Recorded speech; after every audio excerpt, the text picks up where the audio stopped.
Thanks, John. Good morning, everybody.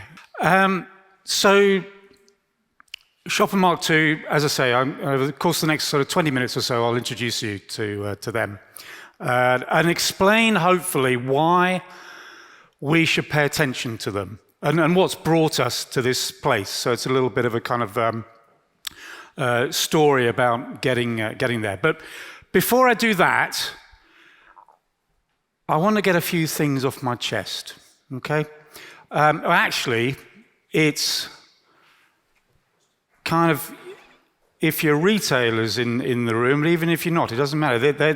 This is from your customers, what they're thinking. So the 5 laws of retail according to your customer. Your customer is your biggest disruptor. Think about it. It's not Amazon. Everybody says, oh, we've got to compete with Amazon, et cetera, et cetera. No. First of all, you don't have to. It's your customer. Think about our demands and expectations and what we want out of interactions. And I'll come back to that as we go through this. Second one, and if you want to debate this with me later, I'll be around because it normally sparks quite a bit of debate. Brand loyalty is dead. Now, I hear and I speak to a lot of different retailers, and they say, oh, we've got so many million people in our loyalty program, et cetera, et cetera. And of course, at the moment, with cost of living, and it varies across Europe, but generally, we're all affected by it, and we'll continue to do so. So loyalty programs are becoming more and more popular. But it's not because we're loyal to that brand.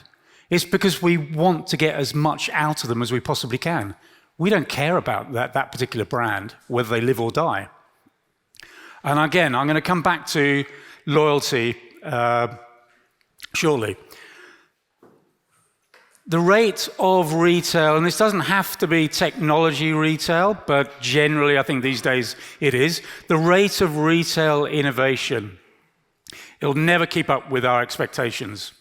Now the interesting thing here is that we've got those expectations, but if we went out and we asked consumers, well, what do you want? What do you want from a brand, from a retailer? They probably wouldn't be able to tell you, but I guarantee they'd be able to tell you what they don't like about those engagements. But their expectations are continuing to evolve. Great retail technology goes unnoticed. So what do I mean by that? Well, I was speaking at a conference in Las Vegas a few weeks back, and I happened to stay at an MGM hotel. And some of you may be aware of this anyway, but for me, it just happened to be the first time in that particular hotel. And I downloaded the app, I was sat at Heathrow Airport in the departure lounge, and it prompted me to check into my room. So I thought, oh, this is great.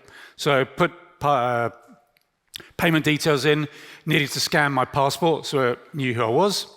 And then when I arrived there, it had downloaded a digital token. So when I got to the hotel, went past the very long queue at reception to check in. I went straight to my room, put the phone up against the reader on the bedroom door, and I was in. Now, behind that, from a technology point of view, there's a lot of stuff going on. There's a lot of APIs and microservices and so forth. But it was so simple, so easy, and it added value. So that's kind of what I mean by that. Technology, great retail technology goes unnoticed. And then the fifth thing, there is no such thing as omnichannel. Now, when I say this, and people kind of, there are usually a few raised eyebrows, because in retail, we've been using this term for, well, I'll tell you how long we've been using it. There's a guy, he worked then in 2011 for Bain & Company, he still does, a guy called Darryl Rigby. And I contacted him and asked him, well, what's all this about? And he said that back in 2011, so he's generally regarded as the person who coined omnichannel. He said, then I was trying to capture the digital and the physical world. And think, we're going back 12, 13 years. It was kind of a different world then. But even he admitted that probably it's past its sell-by date. And all I say to people is, well, when did you last hear somebody say, I'm just going out to do a bit of omni-channel? Of course you don't, that's nonsense. What they say is, I'm going out to do some shopping. So it's all just shopping. And I think the thing here is I'm just kind of holding a mirror up to the industry and you know, some of the buzzwords and phrases that we use. And I guarantee with omnichannel, if I went around the room now and asked each one of you, what does omnichannel mean to you? I would get, however many people there are here, what, 100? I would get 100 different answers. So that's 5 laws of retail. Okay, let's crack on. So what I want to do now is just go through, as I say, a little bit of, well, how did we get to where we are? And then I'll introduce Shopper Mark II to you. So retail is largely unchanged for over 100 years. If you know, I'm sure everybody in the room, I'm sure, would have heard of Selfridges on Oxford Street in London. That opened in 1909. And if you go back and you research Harry Selfridge and what he said, it is as relevant today as it ever was. But there are a few events, milestones, that kind of changed that, and then I'll move on to where we are today. So the first was this. And I think this is probably the best name for a retailer that you could ever get, Piggly Wiggly. So this opened in 1916 in Tennessee. And the significance of this is when we first started serving ourselves. So this is the forerunner to the supermarket model that we're so familiar with today. Generally, in the US, it was kind of the 50s. Then the then Tesco boss went over, and that kind of formed the supermarket model that we know here in Europe. Second thing, we all know what a barcode looks like. So this is 1972. It was invented before that, I think in the 50s, but generally in commercial use, the barcode. Think about how you do your shopping today without a barcode. My first job in retail was actually much more than 20 years ago. It was probably 40 years. And I was in a department store, and I used to have to collect all the goods that came into that particular department. It was hardware and that sort of thing. And I had a pricing gun, and I literally, put the prices on each item. Sounds crazy today, but that's how it was. And then the third thing that happened. Who knows this guy?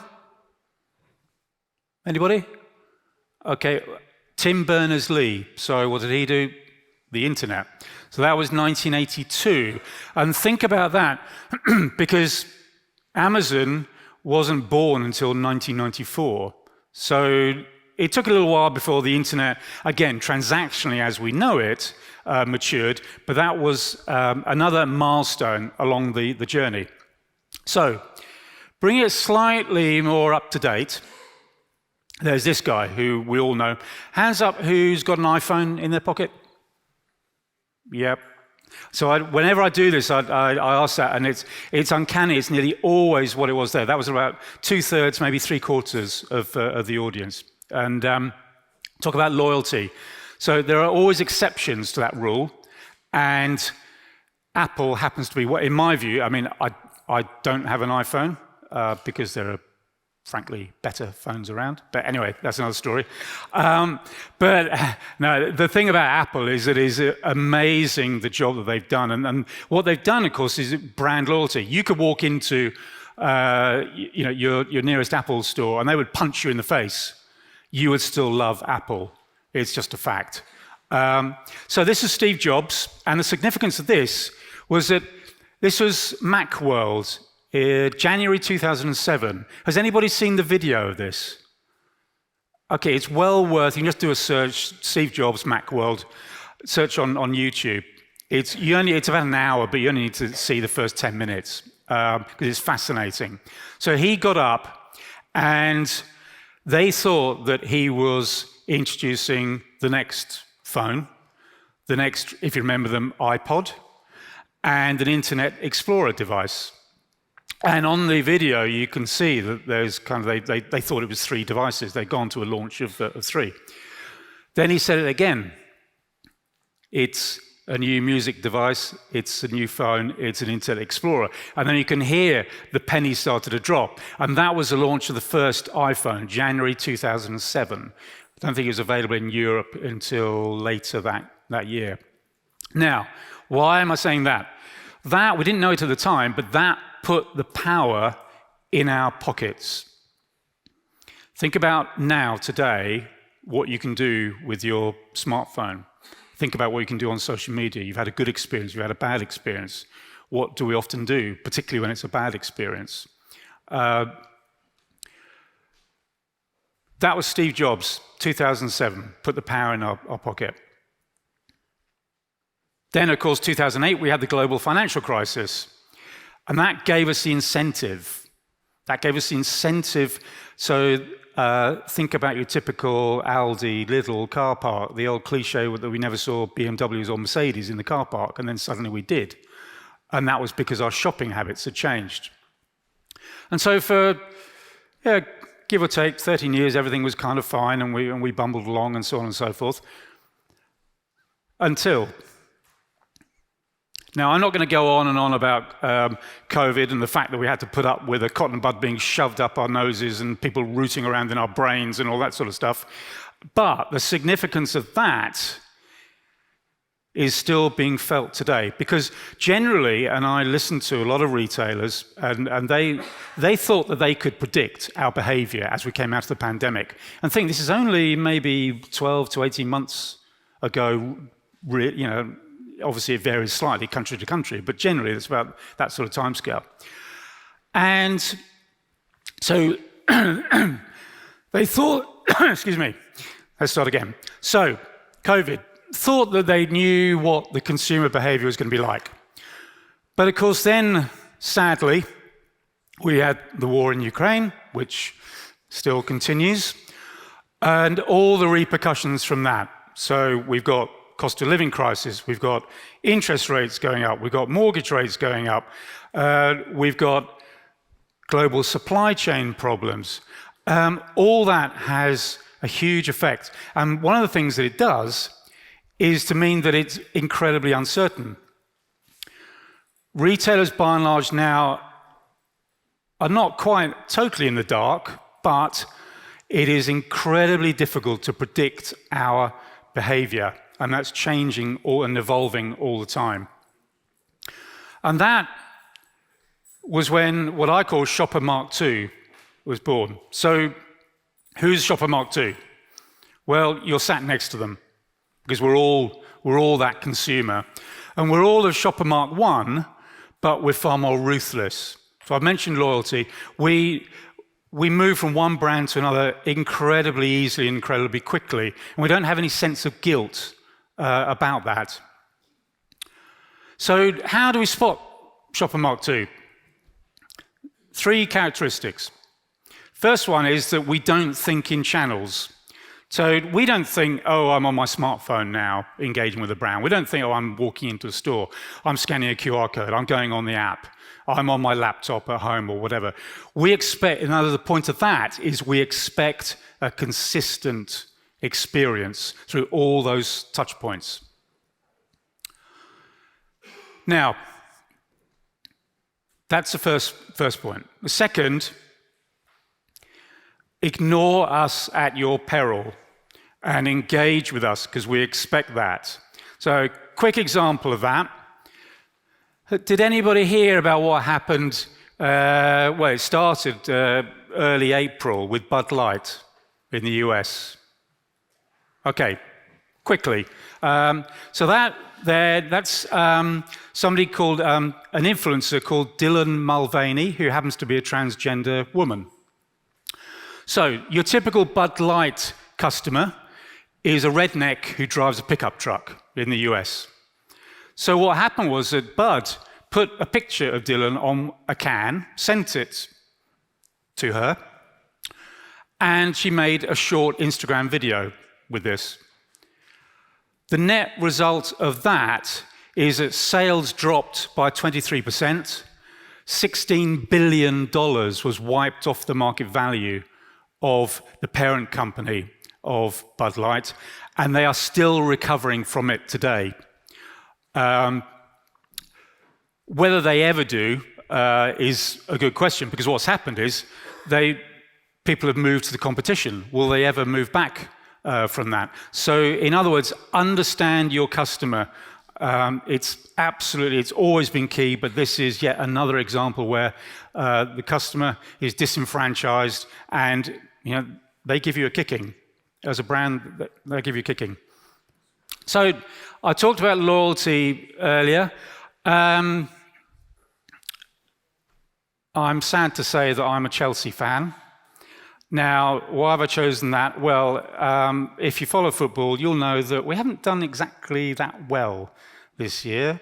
You're not going to see us in Europe next year, which you might think, well, that's great. But the point of that is, just because we've done badly this year, I'm not about to jump ship and go and support Manchester City, or anybody else for that matter. And it's quite fascinating that the sports direct-to-consumer brands, and I'm thinking Nike, Puma, Adidas, people like that, are very good at this.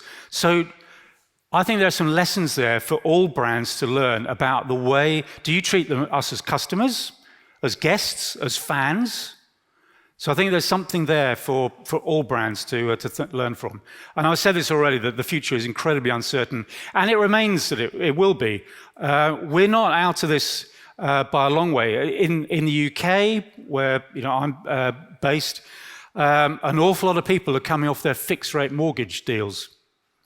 And with interest rates going up and continuing to go up, they're facing maybe up to double the payments. So it's going to go lasting through all the rest of 2023, well into 2024. So what I want to do now is give you 3 takeaways. Okay, number 1. Doesn't matter whether it's physical, whether, as I said earlier, it's a QR code, it's an app, it's walking into a store, it's digital. Make it effortless. Make the interface for us effortless so that it's intuitive. Add value to our lives, whatever it happens to be.